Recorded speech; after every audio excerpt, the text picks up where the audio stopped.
कामं तर कधीच संपत नाहीत. असो, खूप दिवस झालं मी विचार करत होते की गेटिंग रेडी विथ मीचा व्हिडिओ शूट करूया, बट वेळ मिळत नव्हता.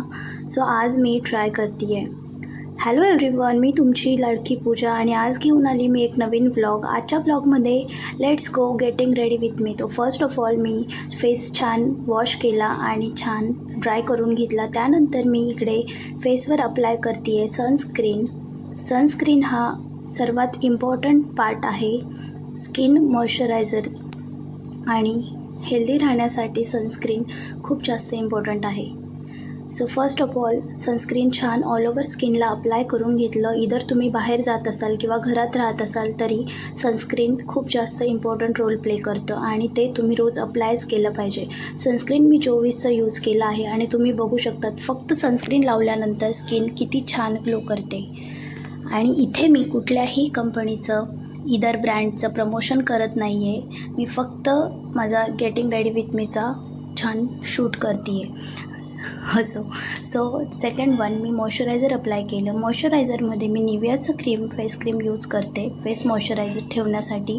ते खूप जास्त हेल्पफुल ठरतं आणि हे मी खूप जास्त नाही लावत, थोडंसं अप्लाय करते आणि छान स्किन मॉइश्चराईज करतं. आणि तुम्ही इकडे बघू शकता स्किन खूप छान दिसत आहे. त्यानंतर मी विटॅमिन सीचं फेस क्रीम यूज करते गार्नियरचं, जे की मला खूप जास्त हेल्पफुल ठरतं आहे गेल्या 7 ते 8 वर्षापासून. हे एक सिरम बेस क्रीम आहे आणि खरंच ते खूप जास्त हेल्पफुल आहे स्किन ग्लो करण्यासाठी आणि फेअर दिसते स्किन याने. आणि खरंच खूप छान वाटतं हे फेस क्रीम लावल्यानंतर. यात खूप सारे इन्ग्रेडियंट्स आहेत जे खरंच खूप इम्पॉर्टंट आहे आणि स्किन ग्लोसाठी आणि स्किन हेल्दी राहण्यासाठी ते हेल्पफुल ठरतात.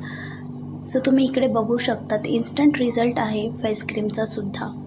छान नेक, इयर आणि फेसला छान अप्लाय करून घेतलं मी फेस क्रीम. आणि त्यानंतर सबसे इम्पॉर्टंटवाला पार्ट जो आहे की लिप बाम. मी मेबलिनचं बेबी लिप्स यूज करते. त्यानंतर मी टिकली लावली आहे इकडे आणि टिकली ही लग्नानंतरचा सगळ्यात आयुष्यातला इम्पॉर्टंट पार्ट झाली आहे. सो टिकली लावल्याशिवाय गृहिणींचा मेकअप कंप्लीट होत नाही असं म्हणतात आणि खरंच तुम्ही इकडे फायनल लुक बघू शकतात.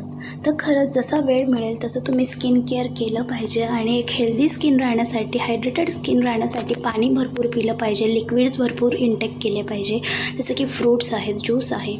लास्टली मी हेअर सिरम अप्लाय केलं आहे जे की माझ्या भावाने मला रिकमेंड केलं आहे. आणि छान स्किन आणि हेअर हेल्दी राहण्यासाठी या सर्व गोष्टी फॉलो केल्या पाहिजे. आणि थँक्यू फॉर वॉचिंग आणि अशाच नवनवीन व्हिडिओजसाठी मला सबस्क्राईब